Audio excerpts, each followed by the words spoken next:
Welcome, everybody. Thank you all for joining us today. This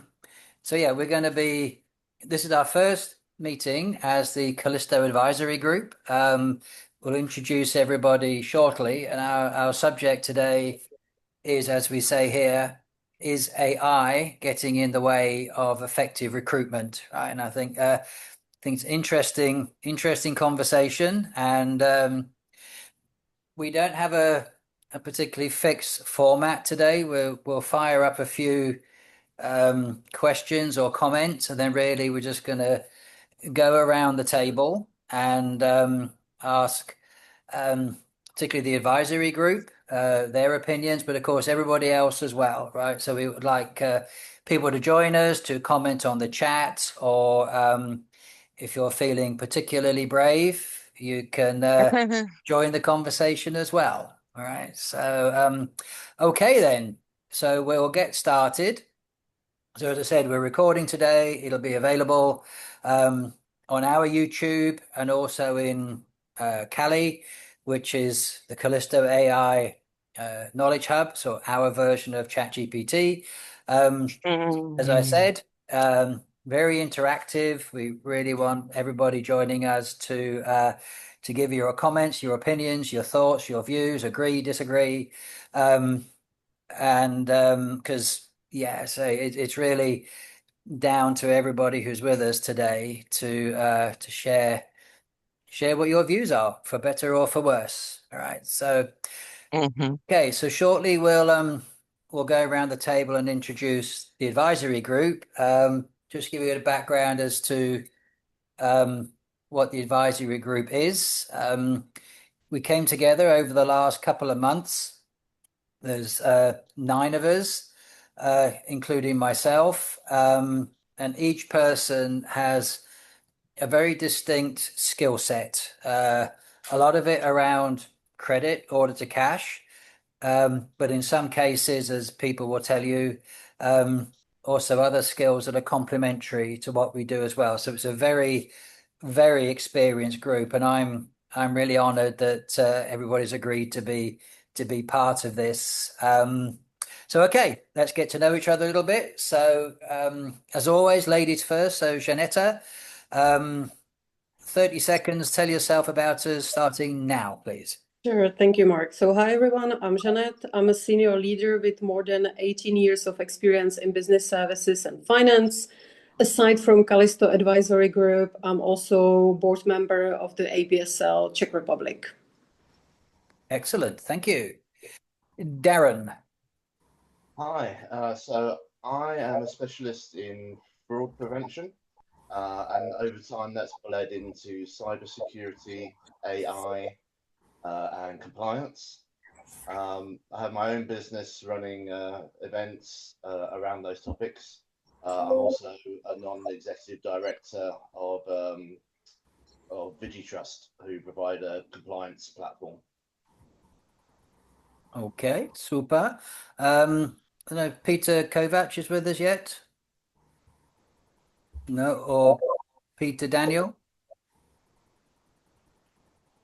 Not yet. I guess they'll join us soon. Tom, I know you're here. If you would, please. Sure. So welcome, everybody. My name's Tom Dobis, based in Geneva, Switzerland. I have a broad background, been a corporate finance guy for many years with some very big companies globally, doing all kinds of work across the globe, but then moving into outsourcing with a couple of managed service providers, and then further on into consulting, where I specialized in a lot of tech solutions, working for tech companies. And today I'm working at Adaptive, really focusing on transformation in the GBS context, but overall, very focused on finance and tech first transformation. Excellent. Thank you. Brad, I know you're here. Brad Morris. I'm actually head of the academy here at Callisto. Had over 25 years in credit and risk management, such big names as Cisco, Dell, GE, and a few others. But from where I'm going is I'm designing the courses here at Callisto. What I want to do is bring together the idea of credit being an advisor to the business rather than the traditional stereotype of the credit people being nothing more than a bunch of paranoid Dr. No's who are very bad with fashion. So that's my role here. Very bad in fashion. Thank you. Jason. Hey, good afternoon, everyone. First of all, thanks for joining. My name's Jason. I'm based in London, UK. I've been working in this space, we say credit risk, credit management for 20, 25 years plus. And in terms of speciality, I would say it's finance transformations and fintech implementations. Thank you. Excellent. Thank you. And then it's our pleasure to introduce, if I can get back here. Yes, Angie Alvarez from the lovely city of Lima in Peru. Yes, hi, nice meeting you. Yes, I'm Angie Alvarez, and I've been in HR for the last, I would say, about 20 plus years. The last 10 plus years, all about talent acquisition. And since I'm really in love with it, I built my company around it, and that name of the company is Scouter, Recruitment and Career. And I don't know, maybe it's a good time to announce it, but Mark is also a great partner, my partner, to kind of help other companies in Europe as well from using our LATAM skills, right? Since everything is like global and digital, we can mix those two words, and that's why we're here. So I'm really eager to kind of also provide some perspectives from my end, from this part of the world, and complement it with what you have as your expertise. Thank you. Excellent. Yes, and as Angie said, we're partners. Callisto and Scouter are partners. We launched that at the conference a couple of months ago. So we'll be working together more and more as we go forward. And it was great to have you along to give your perspective from the other side of the fence, from that of a recruiter. Okay. All right then. So let's get into the questions and the comments. First question then. Has AI genuinely improved recruitment, or has it simply made recruitment faster? And I think Jason, I think we'll kick off with yourself if you don't mind. Yeah, sure. Thanks for that, Mark. I think it's a really interesting topic, this, because I do feel that AI has added value to this process. But I guess where I'm a little bit reluctant and hesitant is to how much value.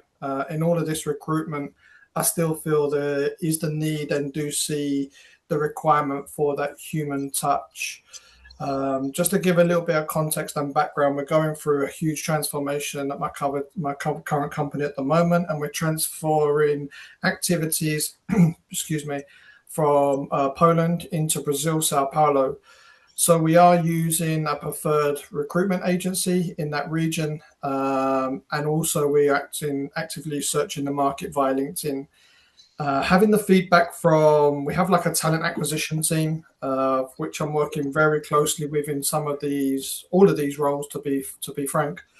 And you can definitely see in terms of people's CVs that have leveraged, should we say, the ChatGPT or another kind of AI model to enhance their CV.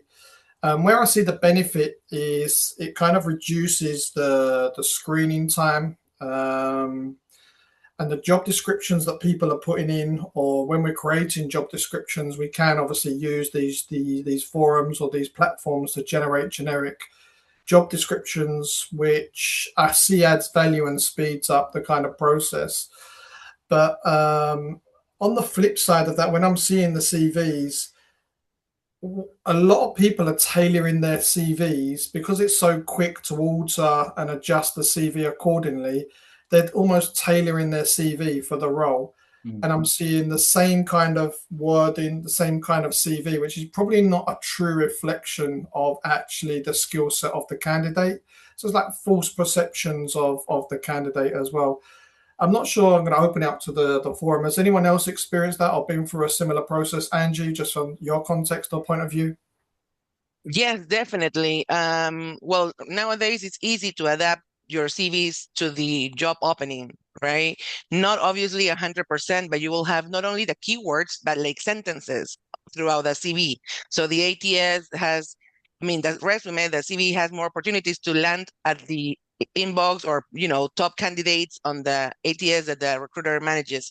So yeah, I mean, that's probably the ethic part of it, that each candidate must be accountable of what they really, I mean, you can adapt it, but as long as you don't lie, Yeah. you can maybe put some cherry on top, but you need to know that. I mean, you need to know what you're putting there. And once you're in the interview, then it's going to talk bad about your personal brand, because we're not talking about any, professionals. We're talking about professionals that we will see each other, 1 year from now. I mean, 2 years, and then you are the one who told me that you know this, but you don't know when I ask you, So it's like you just need to be very, I mean, like the candidates, they need to be very conscious about the information that they adapted. They can take advantage of AI, but as long as they don't, they don't lie 100%. Otherwise, it will look bad on them once they, once we as recruiter, we start asking questions, and the hiring manager, of course, more technical questions, and then they won't know what to say. Yeah, understand. Andy, just one quick question. Do you use any AI or technology when you're screening? So when you're actually screening these candidates and looking for the role, as you mentioned, keywords, key sentences, because um, I I guess that's kind of the benefit where the AI comes in from nowadays for you guys. Yeah, as recruiters, yeah, definitely. Well, my right hand, left hand, and two legs is basically LinkedIn. LinkedIn Talent Solutions recruiter platform is what's the best, it's actually the best tool for like global positions everywhere. Because there are some local job boards that apply for specific job positions, but LinkedIn overall is our best tool. And then LinkedIn has a AI AI hiring assistant, which the good thing about hiring assistant, the AI hiring assistant on LinkedIn, that new feature, which is like maybe less than a year new, or old, it's you can just put the search or the Boolean search or the search itself, and then you can do something else, and then you can go back, and then you'll see all the sources or all the candidates that the AI search for you.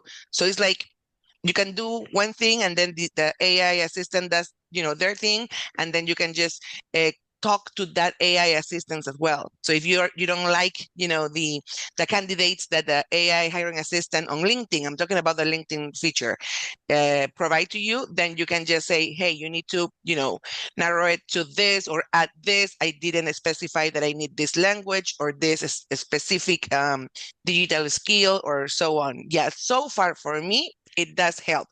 However, it only helps if the candidate has completed its LinkedIn profile. But we know that lots of people around the world, they don't complete it. So we're missing talent, because I can have, an Angie Alvarez with just 50% of their LinkedIn profile filled out. But then the problem is that maybe if she doesn't have those words or those specific I don't know tasks on their job on her job experience, then I'll be losing Angie because she doesn't show it on the LinkedIn. And obviously the AI hiring assistant only show me what the LinkedIn profile has. So it doesn't mean that Angie is not good for a job. It means that she has not completed the job, the profile on her LinkedIn account. So Yes. that's where we're missing in opportunities to get candidates. Yeah, I hear what you're saying, Angie, and I guess it's that age-old saying: if you've got garbage data, then you're going to get garbage data out. Meaning, if the candidates haven't completed a full profile, you're not going to get 100% coverage of that candidate, and it might slip through your net. Just one quick question on that. I've not seen this function in LinkedIn. Is there any automation there in terms of being able to send initial kind of emails or correspondence Emails? to Yes, candidates? definitely. Yeah, And then of course. what about on the back end of that? Any analytics to kind of say this candidate's been called, this candidate's not been called, feedback, how many times they've clicked the role, have they applied, etc. I'm not sure about if that specific candidate hit, click to view the role, but it does give me analytics on how many people view that position. Okay. For example, HR assistant, 1,000 people view or click that job position versus, I don't know, some other ones. But it does not give me, like, these are like 1,000 people here, all it's, their profile. I haven't gone that far yet. I may ask you, actually, I like that question, because if someone clicks on that 2, 3, 4, 5 times, exactly. it is an idea that it's, they're very interested in that position. Yeah. That could be a good question for me to ask to my customer success LinkedIn specialist. No problem. I mean, whether with AI, because it's very specific now, and it's essentially a matching process. So like you said, your candidates are altering their CVs so that the content of their CV equals the requirements of the vacancy, and probably vice versa as well. But is it a case, and say AI or not, but now it's kind of probably more exacerbated with technology. Are a lot of good candidates now not even getting in the loop at all? Because I'm thinking, like, I sometimes look at vacancies on LinkedIn and so on out of curiosity what companies are asking for, a credit controller, a collector, a whatever level, right? And it seems to be a thing now, no matter where, that everybody has to be university educated. Right now, you have to have a degree, right? And I say that because I left school at 16 with 2 O levels in English and history, right? And I consider myself to be quite experienced in credit control, but I had no educational qualifications that I wouldn't have got a start. I wouldn't even, well, now I have a degree, but I didn't then. I wouldn't be eligible to be a collector or a credit risk clerk or manager or whatever, right? So is part of this technology making things too specific, and genuine candidates are just dropping out of the loop? I'm gonna throw that out to anybody, actually. Anybody else want to jump in on that? But From my point of view, it depends on the hiring manager and the HR department. If they really need someone that is it mandatory or desirable to have a university or college or, I don't know, master degree background? That depends on the role, depends on the culture, values, or diversity and inclusion initiatives that the company has in place. If it's a traditional company, most likely it is. However, we know that some specific, like doctors, I don't know what else, lawyers, and maybe some specific kind of engineers, they must sign legal documents. If that is the case, it is mandatory to go through university to some other, post-grad degrees and so on, because they're signing legal documents. But something else, I don't think, any other job positions, I don't think it is like mandatory required. Bill Gates didn't finish high school, university, right? Exactly. Yeah, that's kind of most of our modern day billionaires didn't finish school. Richard Branson, etc., etc. Yeah, right. Right. Janetta, can I bring you on this as well? I mean, you've recruited 1 or 2 folk in the last few years. Yeah, what's your view? Because you've seen it, this kind of AI thing really take root through it before and now. So what's your view initially from an employer's point of view, and then perhaps from the other side as well? Yeah, so in terms of education, frankly speaking, for the medtech company what I used to work, we didn't take care. Yeah, it was really nice to have, because then we figured out that whoever has university doesn't mean that people can really do the job. So we were more for, let's say, specific or special roles like data analytics. We were really doing with people some tests to prove that what is on their CV is really true. And for any other role which is not data focus, we were really focusing on the star questions and just figure it out. Okay, do people have the relevant experience or not? And I can tell you from my Yeah, really more than 12 years experience of doing interviews. Within first 5-10 minutes, I knew if the candidate was right or not. If not, usually shorten the interview. In terms of AI, I would say it's tricky, yeah, because even though if ChatGPT or whoever AI technology will help you to tailor your CV, you still need to, as Angie mentioned, go through it and ensure that whatever is there or proposed, it's really true. Yeah, because then you will have a hard time during the interview. But on the other hand, from the candidate perspective, if I don't use AI, there is a really hard time to be even invited or considered for the interview. So I would say nowadays candidates are really pushed to tailor CV for every single role in different companies where they are applying, because otherwise they are decreasing their chances to be even invited for an interview, which is a pity. And in that case, I'm really missing the human touch. Yeah, and I will give you one short example. Like I've applied for one position in one company on Friday. Monday morning, I received automated email that I'm not fit.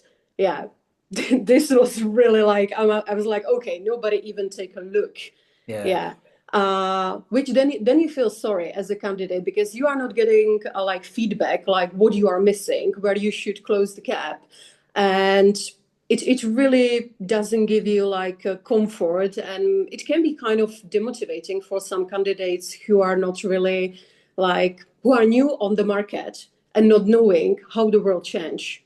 Yeah. Plus, what I experience, if you are not applying for the role and being in first 10-15 candidates, you will get automatically declined. Doesn't matter if you fit the role or not. If they find strong candidates, 3-4 strong ones in first 10 applicants, the rest is being automatically declined, which is, I can tell you, quite disappointing. Yeah, so I would say there are gaps to close on the employer side, but also from the candidate side. Yeah. And is that kind of I'm just trying to think back from the old sort of compliance side as well. Is that kind of building in some kind of bias and prejudice as well, which, you know, like you said, if the first four fit, then the others don't even get a shout. Is that not building other kind of dangers there? I would say yes. And if you are new on the market, like for example, Generation Z, and you don't have any work experience or something, or you are just starting, it can be really demotivating for you, because then you think you are not good. You don't have enough experience or something, which is not true at the end of the day. Yeah. So I really find this tricky, and also for the employer branding. Like if I don't know the market and AI, how it's working, then I would say some candidates might have impression, okay, this is not a good company, I don't even want to join. Yeah. There is a lot of ghosting. Like I don't know, you apply for 10 roles, 80% you don't get even a reply. 10% you get decline, or maybe 15. So there is really small percentage where you get some response or some concrete feedback. It's very minimum. And I think this is the room for the companies, if they want to build their branding and really get the talents, to focus on this, because whoever gives concrete feedback to candidate, people remember it. Yeah. Yeah, and that comes back to my point of or the next point I had is how many good candidates are actually falling through the loop because of this and not even getting the chance to start. Yeah. So yeah. Angie? Yeah, you know what? When I first I decided to create a Scouter back in 2019, when everyone was talking about digital transformation. But as obviously I was, and I will be, maybe, who knows, a candidate for any other process, whatever, I might, yeah, I own my company, but you never know what might happen, and they said, we cannot just leave like the 100% of the power to software. I mean, that was my thought. That was like It cannot be like that. Obviously, in 2019, no one talked about, I mean, for this part of the world, no one talked about AI. So it was, if you didn't, they were looking for ATS, blah, blah, blah, blah, blah. I'm like, okay, Angie, do you have an ATS? No, this is a recruiting firm. We use technology and human skills. But it was very hard. Then COVID arrived and everyone was talking about humanizing, and then AI arrived. And now I guess it's the everyone, like talent acquisition, HR, especially that we are the first contact with potential, with candidates and employer branding. So we have the opportunity to say, okay, we use AI because we can adapt and make a little bit nicer job descriptions, and it's better and we use it. Okay, we can also take into consideration the ranking or the score that the ATS or LinkedIn give us through the applications that we received, but it's on our end to decide if we want to go over and view with our human eyes or at least more, not just rely on what the ATS gave you, but to go over, visualize, like with your own eyes to source like we did before. So at least you have maybe 20 good resumes, but now you can, with your own eyes, go over and scan it and see what other resumes are there that you can probably say, this company, well, it doesn't give me the information, but I remember that the name of the company, let's say, I don't know, Walmart, which is it's not Walmart, but let's say, I don't know, Tech Apple. It's a BPS company, but Tech Apple, the name itself, maybe doesn't give me the sense that it's a BPO company, right? But then I remember, or I can Google and say, hey, this is a company. So instead of just saying next to the next resume and so on, I can call or ask or send emails to the candidate if there's some kind of gut feeling that that candidate might have something that I need for my position. And those emails, at least through LinkedIn, you can just put everything in one place, have a template, and send it over. Then obviously, if you have those good questions, then whoever answers, and they answer with the question, the answers that you need that you wanna read, then you move on with those candidates. But it's I guess right now the opportunity and the chance to do things better with AI. It depends on the human role of HR or TA team. That's the way I see it. So it's like it helps us. AI, it does, definitely, but we cannot just rely 100% on that.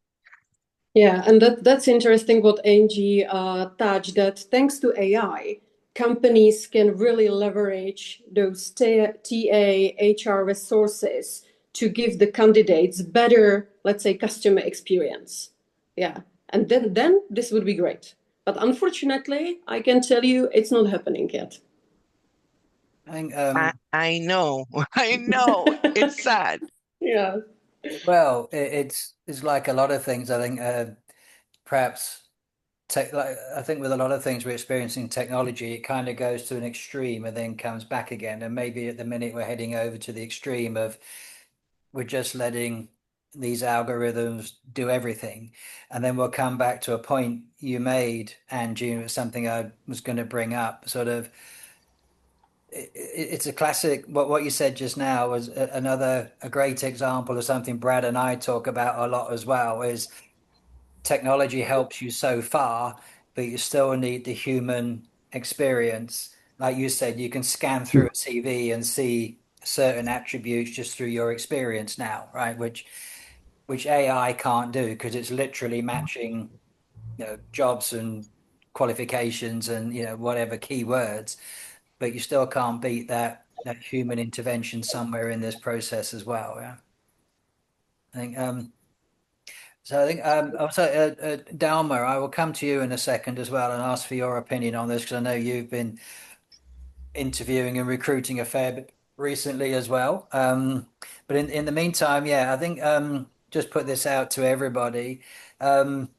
What should AI decide and what should always remain a human decision? I think in this as well. Right, so put that out to anybody and everybody. Well, I think there's a few dangers with AI that we haven't discussed yet.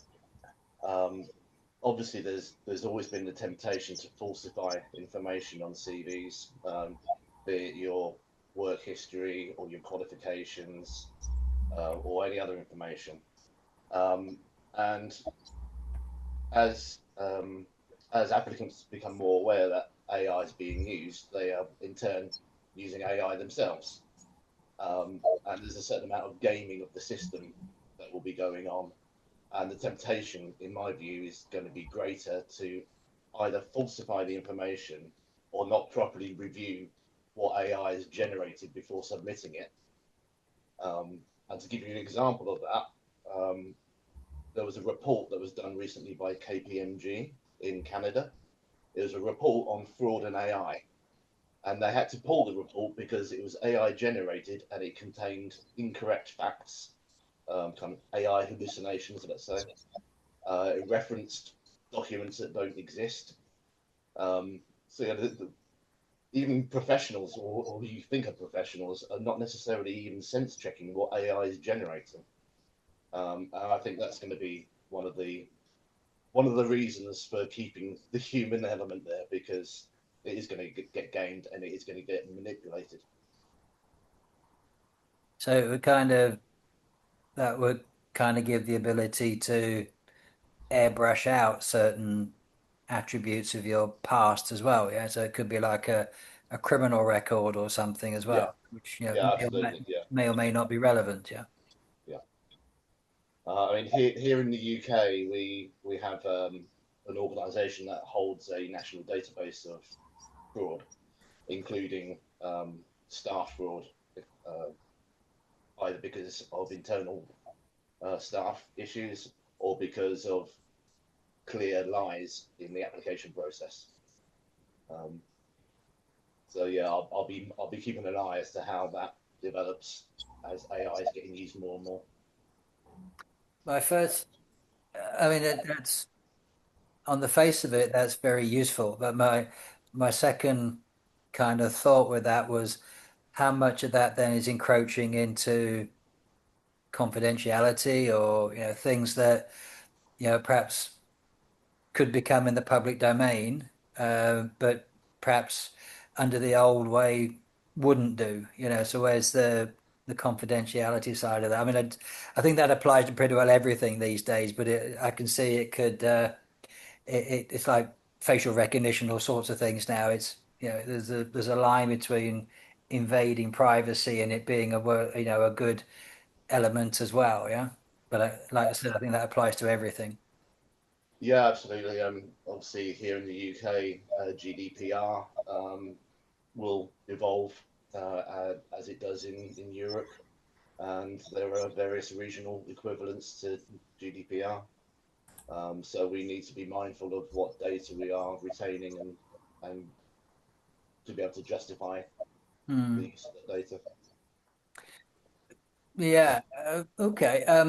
We'll come back to that in a second, I think. But Dalma, if you're there, I'd like to bring you in and ask your opinion on all these things we talked about so far. What are you seeing from an employer's point of view? You see a lot of CVs and have had quite a few vacancies to fill. Are you seeing any difference with AI? So the last 2 or 3 years versus the years before?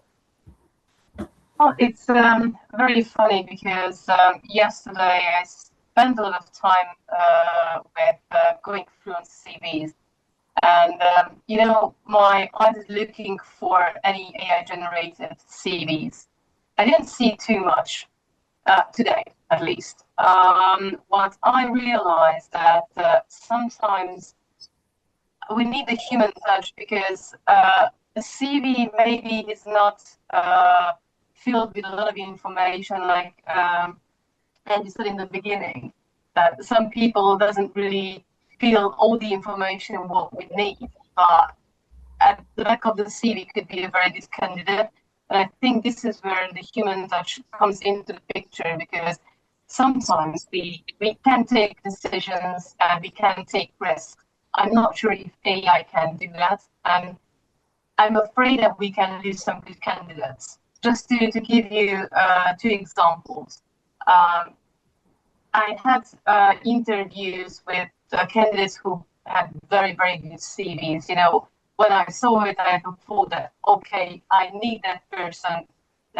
He or she will be perfect. Then I had the interview and I was almost crying. And I had the opposite when the CV was, I would say, not the best. And I didn't see any experience, but I just had a feeling if I would be able to say that maybe the ladies will understand that instinct, that person could be good. You know, you don't know why, maybe you don't know why do you have that feeling that the person could be good. However, the CV is not the best, and most of the time this works. And I think AI cannot do that. And I think this is where we really need the human touch. And I know that I'm at around the end of the hiring process, doing the interview and checking the last CVs what arrived to me. But I think it's very important that AI cannot do that. Okay. Yeah, it's but again, you made that point about your instinct. That is still an important part of the recruitment process, isn't it? Like most of us are involved in credit control in some form, and we say our job is kind of 60 or 70% instinct and 30% science, right? And I think recruitment, you agree, Angie. It's still there is still that instinct element, isn't there, um, when you look at a CV, or ideally you meet somebody, ideally in person, and then I think you said it as well, Janetta, that there's that chemistry that is or isn't there from within the first 10 minutes. You said that, and I absolutely agree. Um, Most interviews I did, I kind of knew very quickly if I wanted to carry on or not. Just from how they shook your hand, or very early on. Just it can be anything, can't it? That body language, whatever. It can be very early signs. Um, I don't know. Mark, if I may please, just on that point, you make a good point. And I think when you're building a team and it's not just one person, and you're building like almost a small team. The point that the AI can't do is exactly that, understanding the dynamic of the chemistry, because one bad person will ruin the whole team. And that's something AI can't do, right? Yes, yeah, very much. And I wanted, um, I was thinking as you guys were talking, we've got this vast geographical experience here as well. I think, like Jason, as you said at the beginning, you've been recruiting in Brazil. Angie, you're there sitting in Peru, but from a global perspective, we have a lot of people here from Europe. We have Ragheb from India. Um, Tom from with USA experience and so on.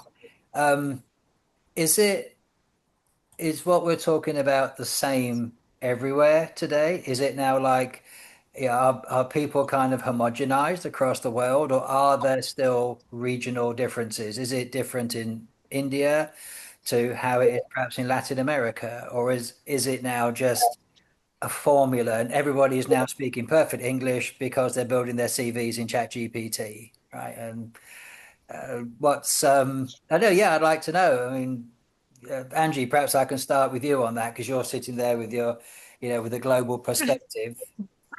It's funny. Yeah, but once they're in the interview, I mean, I speak English. I'm not native. Obviously, I still and will make mistakes, and my accent, is there. But yeah, once you interview that person, it's like, so you say you're fluent, and then okay, so what happened? It's funny. Um, I guess,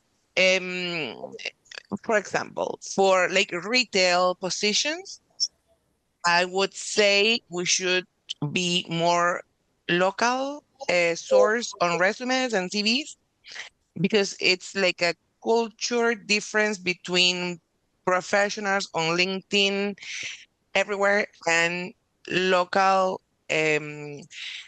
employees or candidates that work on retail companies, like customer service and so on, like with the customer, like on-site customer service. I guess if that is the case, the company should rely more on local job boards. That's what I think. And then you should have someone in your team now. For example, I work with lots of freelancers, in specific locations, and they know that culture more than I do, of course, because they live there, or they were there, or they get a feeling of how it works, and that's something that LinkedIn or any other platform doesn't give you. And that's the experience that a human, that recruiter gives or puts into place through this, diversity of job requirements around the world. Mm-hmm. It's interesting. Raghav, do you have any observations from the sort of Indian perspective? Oh yeah, yes, Mark. I wanted to touch base on that front. So I used to manage HR shared services.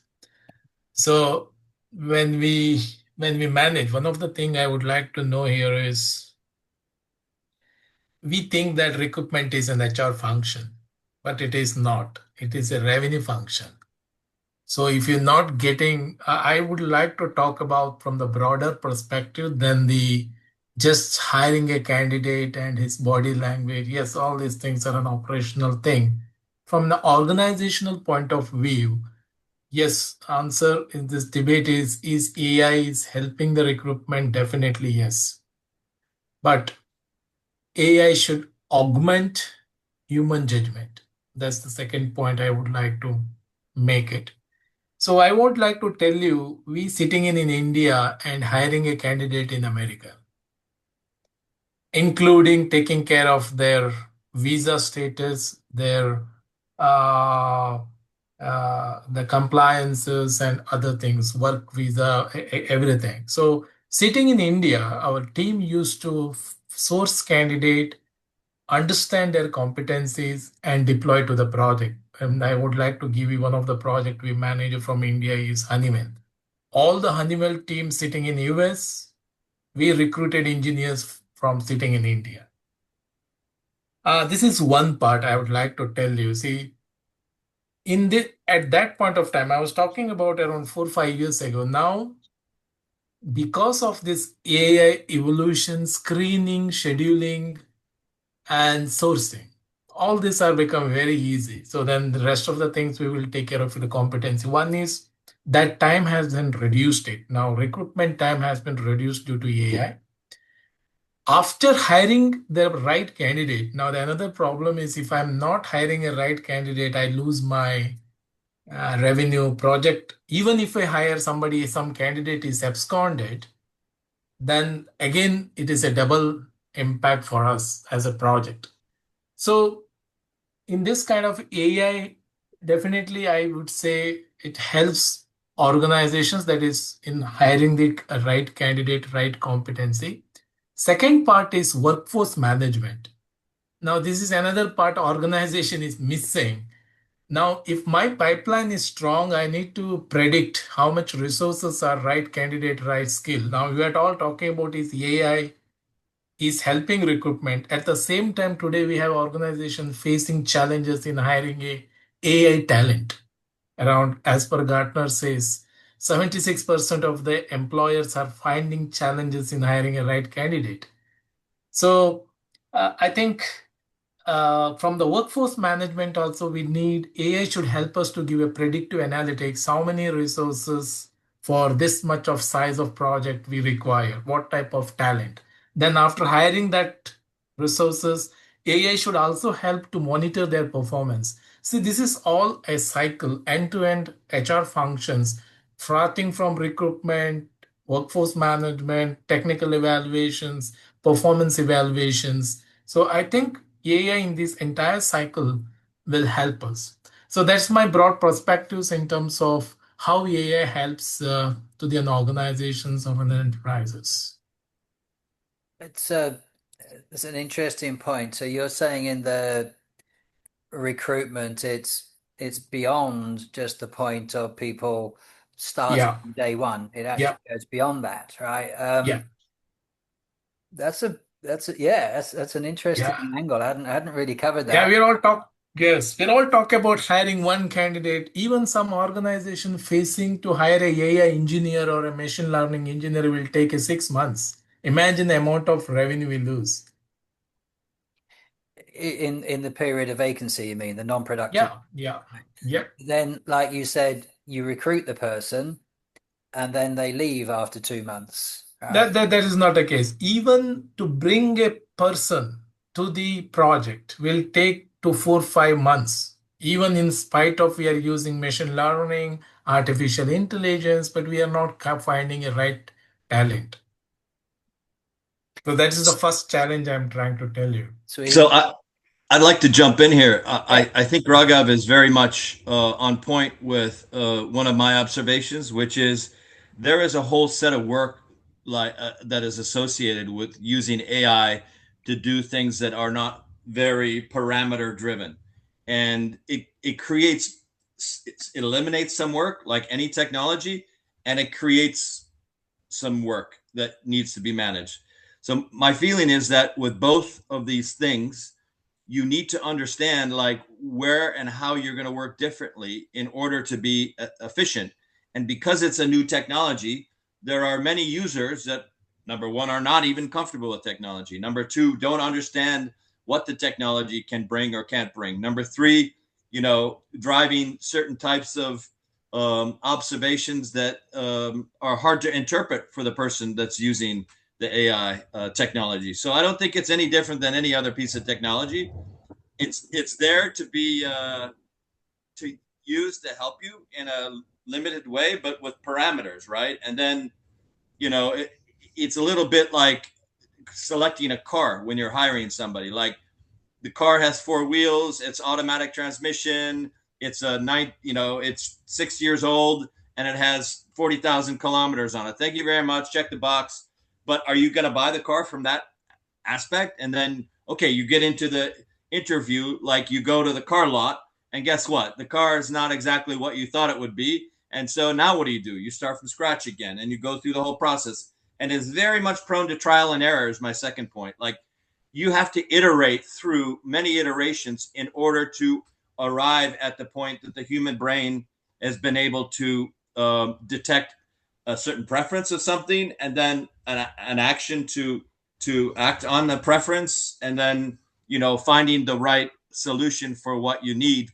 And I don't think we're at this point where we know how to use that tool effectively in some cases, and it very much gets misinterpreted in how we use the tool. So I just say I'm sure you all noticed that, but I'm kind of summarizing what I heard other people say as well as Raghav. But I think these other challenges need to be managed in a design phase before you think that it's going to solve your problems.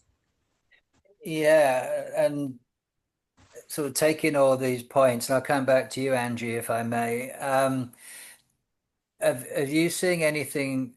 Are there any kind of measures that can say, if we say like AI started 3 years ago, right, in its current form, are there any measures that there's an improved candidate success rate, or less people leaving through the period of what do you call it, induction, their first 3 months, or even just anecdotal evidence in your experience that it's better, worse, or no different than it was before? I'm not putting you on the spot. It's just a conversation piece. Are you seeing any noticeable differences because of AI?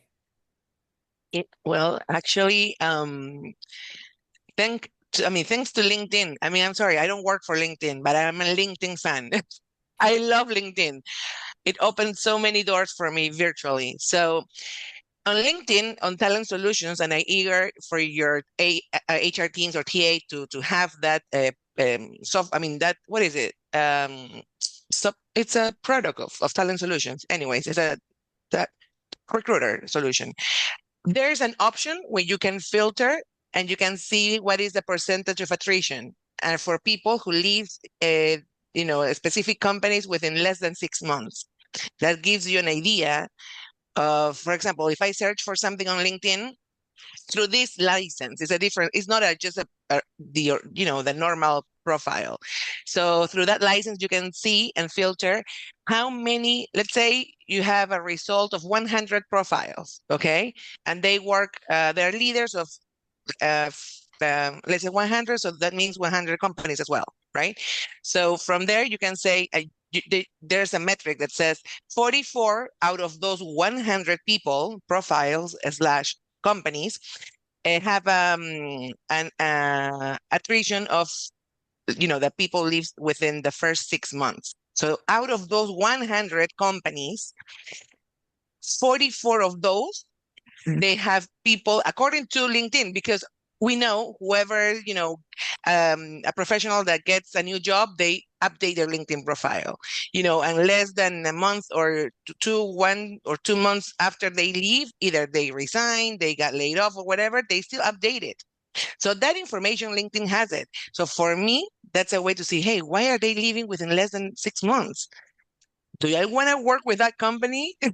Because there's something wrong within the company, either induction or something else, or maybe they are not paying that much. That metric doesn't give me like the motive, like the reason of it, but it gives me data. But data, it does not necessarily in that specific case give me the reason why they are leaving within less than 6 months. And I can actually narrow it to 2 months, 3 months, 4, up to 6. So it's crazy. That's an interesting point then, because I guess what you're saying is hypothetical, but from a recruiter's point of view, would you keep working with a company that had that kind of churn, or would you just quietly recommend them to the opposition or something? I will do my Jackson, what is it? The Michael Jackson move. Yeah, you'll well, yeah. yeah, my moonwalk, right? Yeah. Well, that's the thing. We have AI, that's a challenge, but we also have human challenge. And human challenge, it means that we have biases. We all have biases, right? So in that case, would I say, okay, well, you know what? That person, went over, I got it through the ATAs, the ATS, the ATS did a great job, and then my recruiter did a great job. So here are the candidates, and then it comes to me. Let's say I'm the hiring manager. I have 4 resumes, and I'll say, well, this one lives probably about an hour from here. So I don't think that person will make it on time. That's a judgment, that you cannot guarantee 100% that person won't make it on time. In my experience, I have people living like 2 hours away from the office. I lived 5 minutes away from the office. I was the one coming in late. And the one who lived 2 hours away was the one, basically opening the office.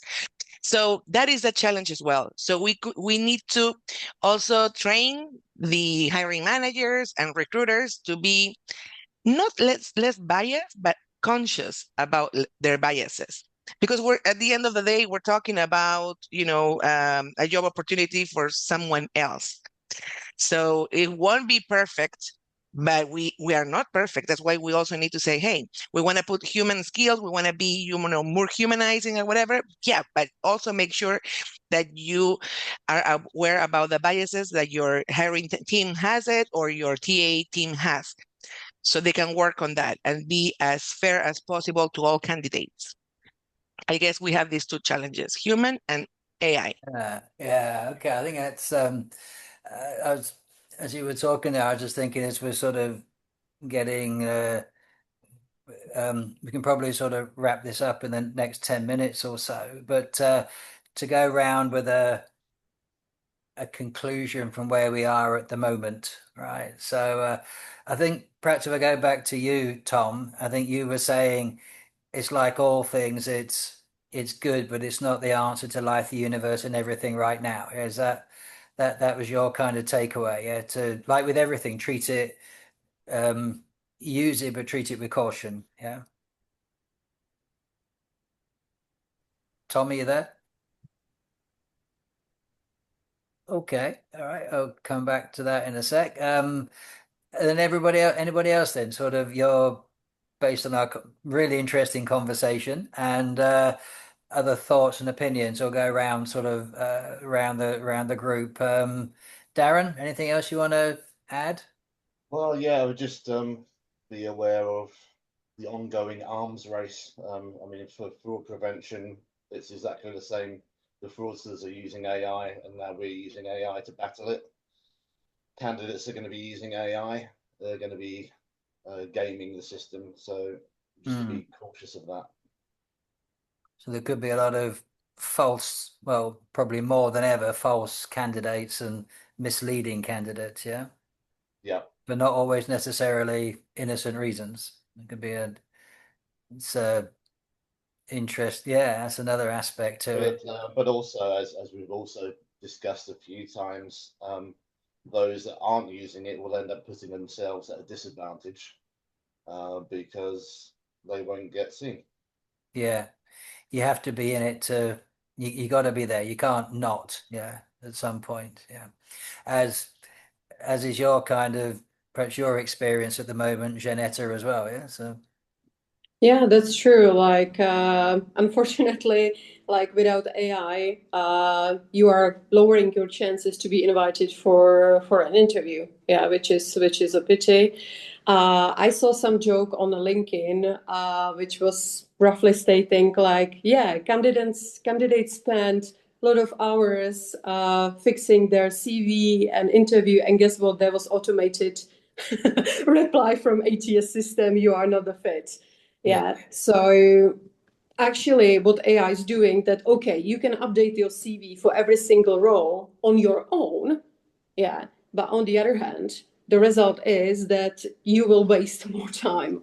Yeah. So definitely it's inevitable to really use AI to help you, because if you don't do this, then it's harder for the candidate to get. And yeah, one thing what I was thinking was when I mentioned like only first 10, 15 candidates are being scanned. I remember when we opened very first internship in a medtech company, and we decided once we receive first 50 CV to close the role after 3 hours, just to ensure we will go through CVs properly and we give everybody feedback.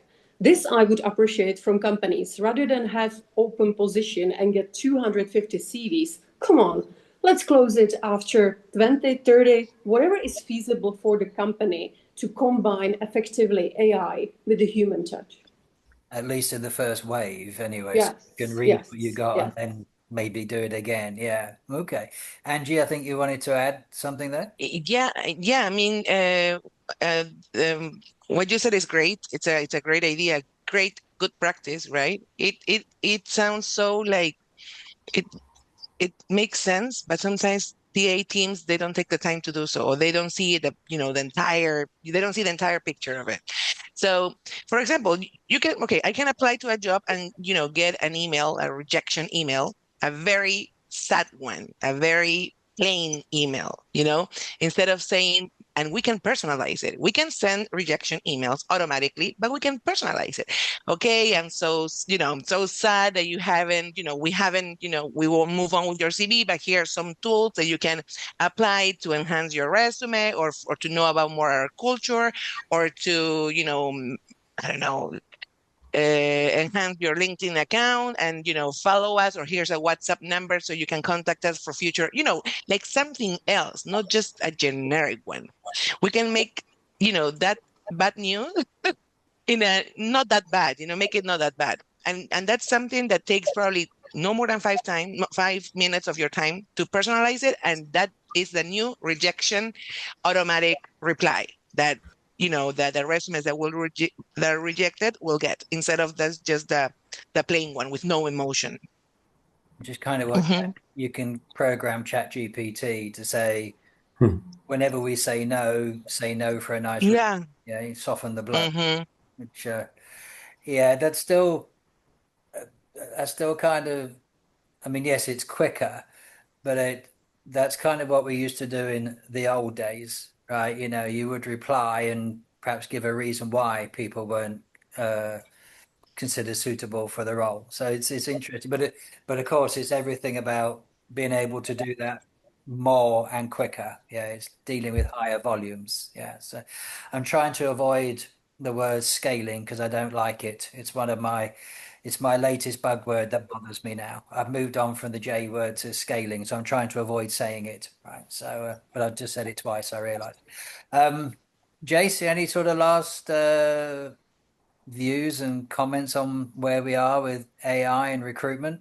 Yeah, I think there's a lot of valid opinions across the board and across the group tonight. I think for me, I think it does have a place. I think it does have a place, but sparingly. I think the point of the human intervention is still something I think candidates would value from a feedback perspective. Would you say that it's still worthwhile to at least have a 15-minute Zoom meeting with the people that kind of stand out, and then you meet them face to face, right? Do you think? I think there is. I think you still need to have that chemistry aspect. Yeah, definitely. As I mentioned before, Mark, I can't remember who was speaking, but I've seen CVs that look terrible, and I've seen CVs which look amazing in terms of like color, format, presentations, photos, and it's exactly what the speaker said before. The CV that was just very plain, actually, they might not have all the relevant experience, but it's how they come across in the interview in terms of their personality, their commitment, their desire, their hunger, rather than someone on paper that maybe doesn't tick all the boxes, doesn't want to apply themselves, and it's just it's a no-brainer for me at that point. Maybe that screening call. I know for my company we do that. We do that. There is a 15-minute call as an initial screening. Just as a kickoff, yeah, just to get an idea what the person's like. Yeah, and I think that is still so important, isn't it? Yeah. I think so. I believe so. Anybody else want to add anything else before we continue? Yeah. So, Mark, yes. Paul first, then. You haven't spoken. Hi. Yeah, thanks. Apologies, I missed the beginning of this. I was actually delivering a session on AI in finance before this. I really wish I'd seen all of this because it's crazy. ATS. But what my experience of it is that I saw a job advert that said they don't use any automation or AI. A human will read the application, and it got rejected within 30 seconds of hitting submit.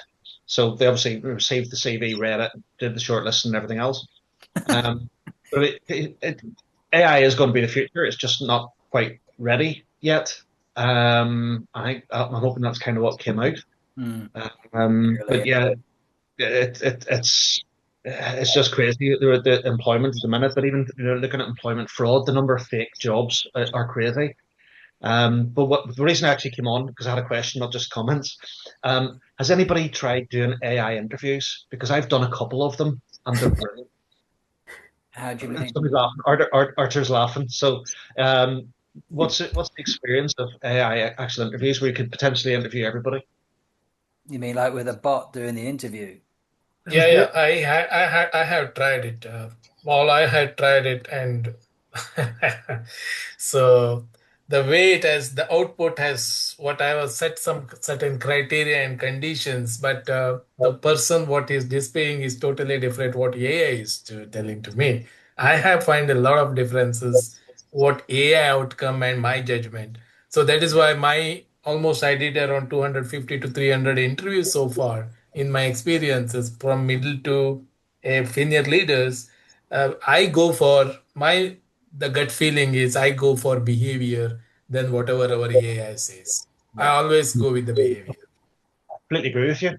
But if the challenge is we've too many applications because we've got AI bots that are applying for AI jobs that have been posted by AI, end up with a circle of AI talking to AI, talking to AI. If we end up in this circle, AI interviews could be a way of sticking it out, saying there's 3 or 4 questions, because an AI bot who submitted the application can't set the interview. And I've actually done a couple of interviews with AI where the AI bot just sits there and talks to you and says, well, great, thanks for coming. We'll tell you a bit about the company. Okay, we're going to move to the interview questions. They ask the interview question and you answer it as if you're talking to a person. But what I found fascinating was it's gone, actually, Paul, that's a great way of looking at it. And it recited my answer in a different way. I'm going, my God, this actually understands the answer I've given. So it was a really interesting way. I think it would be a really good way of actually being able to interview everybody that's gone for, whatever cost it takes to tech. It would also rule out those ones who are just applying for everything, because far too many job applications I've received are from anywhere across the globe. And I always offer a job interview and say, great, we're interviewing on Thursday at 2 o'clock on site here in Manchester or Belfast or Dublin or wherever it might be. And strangely, you never get a reply. But I was just interested to see about people's thoughts. If we're getting so many AI applications that we can't cope, why not fire back with an AI interview so real people can then actually sit that, and then once they pass the first stage vetting, shortlisting, whatever you want to call it, they can then move forward to face, and that's when the personality comes in. But I've seen so many CVs. I think it was Jason who said that, or Jay, is it? You see a CV that looks pretty poor, but there's something about it that you want to interview. You bring them in, you go, "This is the person I'm looking for." You see the other one that looks perfect and you bring them in, it's like pulling teeth trying to interview them. You just want to get the thing over and done with and move on with the rest of your day. One of my worst interviews ever was a guy who was brilliant on paper, but was horrific to interview. I still think I have PTSD from it. It was terrible. But yeah, I mean, for me, AI applications, fire back with an AI interview. And you're going to get a real small shortlist, I think, from that. Angie, I know you want to jump in there. You're putting your hand up. What's It is a great input of Paul. I mean, what you said about AI interviews. Yeah, we're talking about ATS, right? But AI interviews, it is also on the table. And I sent on the chat a platform that is called Higher View. yes? From my experience, is like the pioneer platform on video interviews. Of course, nowadays AI video interviews. And the way I see it is you can automatically set up an AI interview for your candidates if the company decides to do so. Or the way I handle it is, okay, we cannot put through that pressure to someone who might not go over, might not continue the process.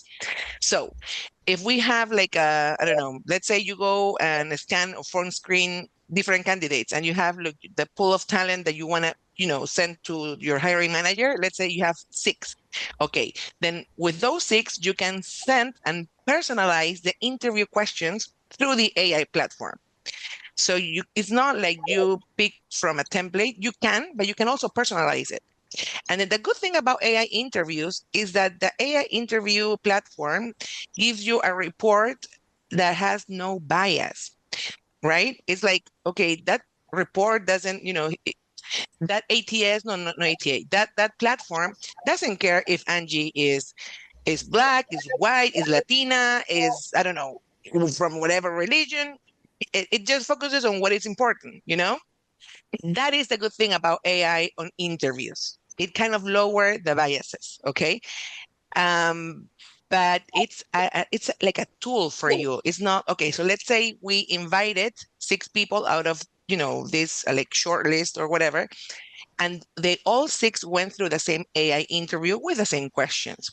So that should be a tool for the hiring manager, for that person to view each of those 6 interviews. We're not talking about for them to watch 100, 6, 5, 4, and also read over the report that platform gives.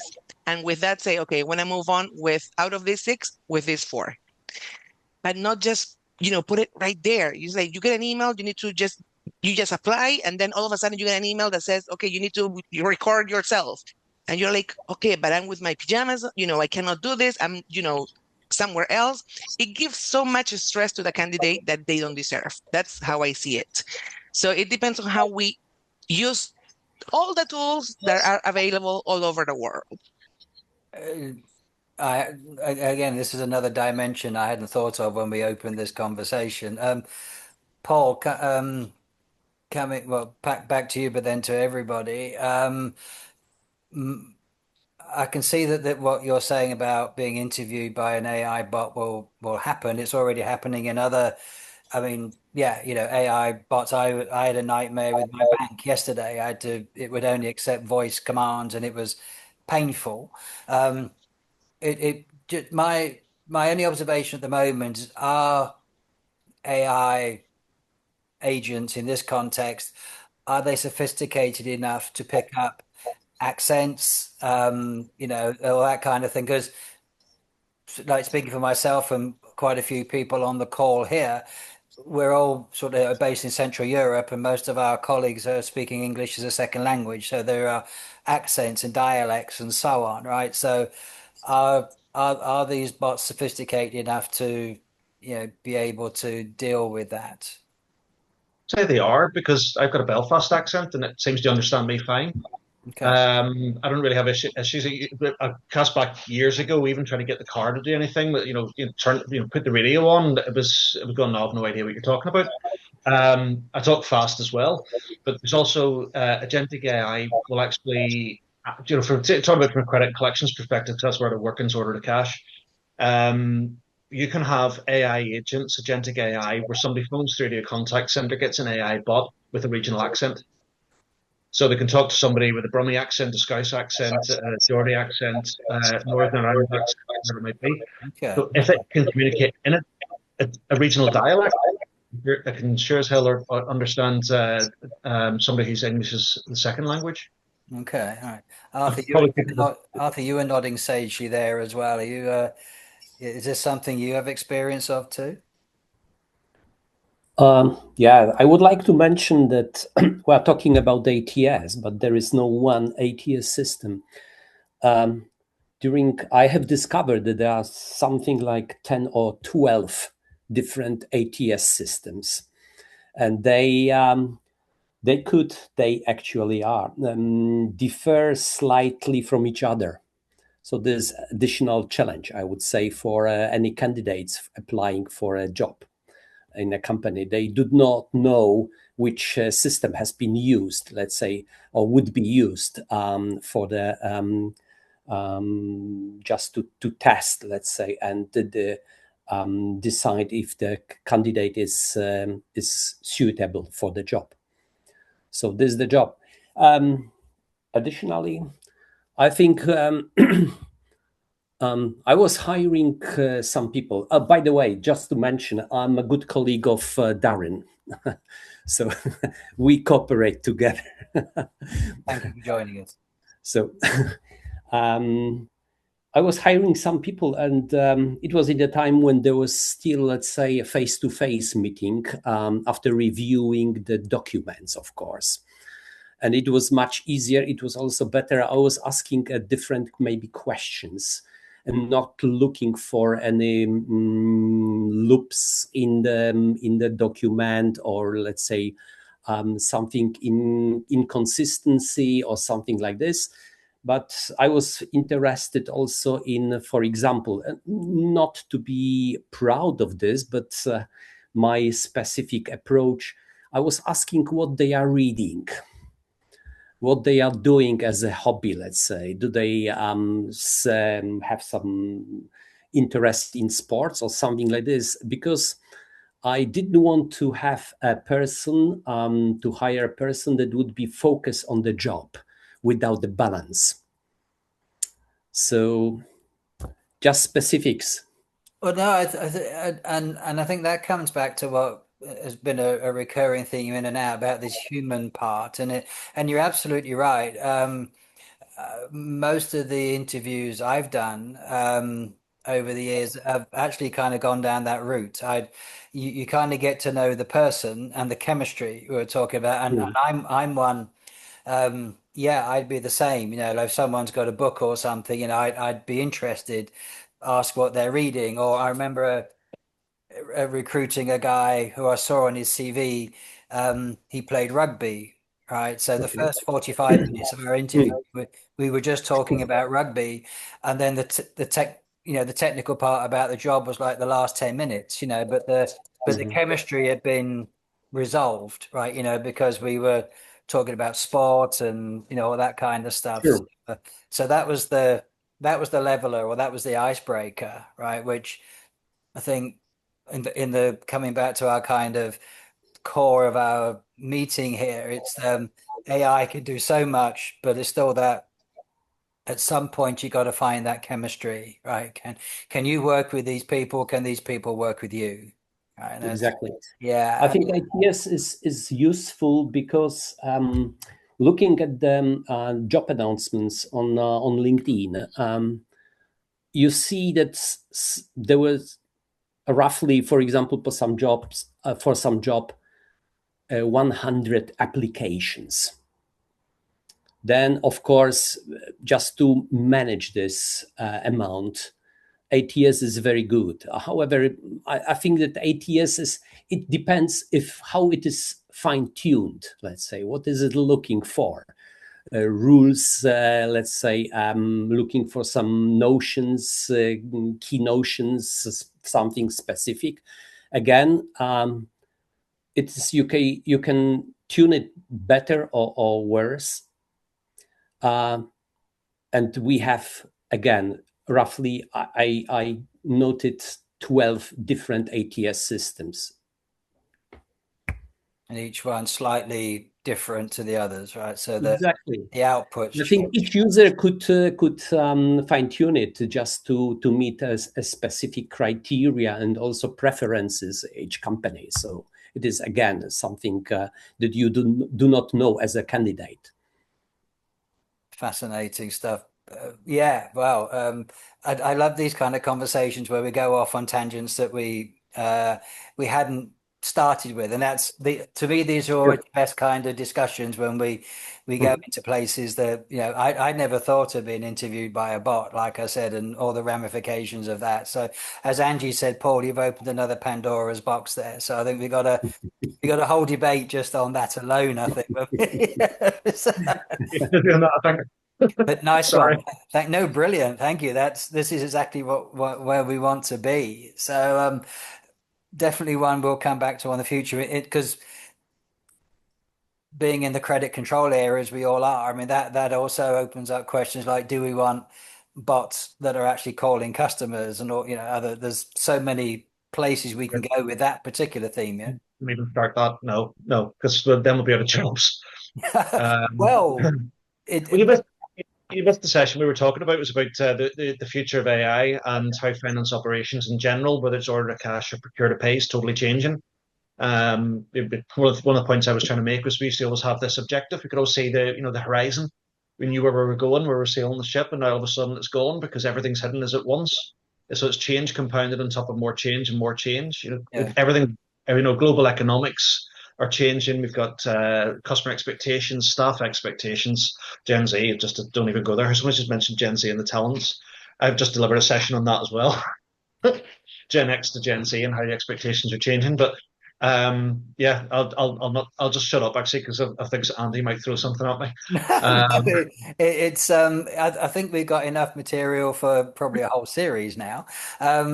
But you're right. I mean, yeah, the Gen Z thing or younger generations, there's a chicken and egg thing that we talk a lot about, attrition and loyalty and all that kind of stuff. So there's many different facets to all of this. And as Angie just pinged in there as well, the gamification of our aspects of our work and recruitment and so on. So, yeah, fascinating stuff. And I guess we're coming sort of back to the conclusion of today is,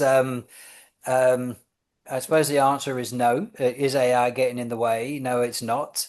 It's helping us in some aspects, as we're saying, with this higher numbers of candidates, but the selection process still seems to be much the same as it was before, right? We're still in some degree of we're still going to get an awful lot of people, and we still got to, from a human aspect, at some point, we still got to filter them down. Would that be a fair summation of what we've been talking about today? So it helps us look at more people. As Angie said, you can search across the globe for candidates in a limited period of time, which we couldn't do before, right? But the actual onboarding is still the human in the loop aspect. Yeah, would that be a fair conclusion for everybody today? Yeah. Just for a bit of a laugh, though, I think you should get AI to conclude the conclusions. Go with one, Darren. I think we'll get the official summary from whichever bot's recording this, right? So brilliant. Okay. great stuff. For everybody who's joined us today, thank you so much. We will put the recording out on our LinkedIn and our YouTube as well as we said at the beginning. Upcoming things, just to wrap up. Brad is doing an Excel course on the 5th of August, right? So he's going to show how we can make very cool and sexy dashboards like this from rudimentary data on Excel, right? So I've seen Brad do this before. It's really, really interesting, right? And I think it's relevant to all of us, right, who want to make something more of Excel. So if please make a note of the date, and it's on Callisto LinkedIn. Please join us for that.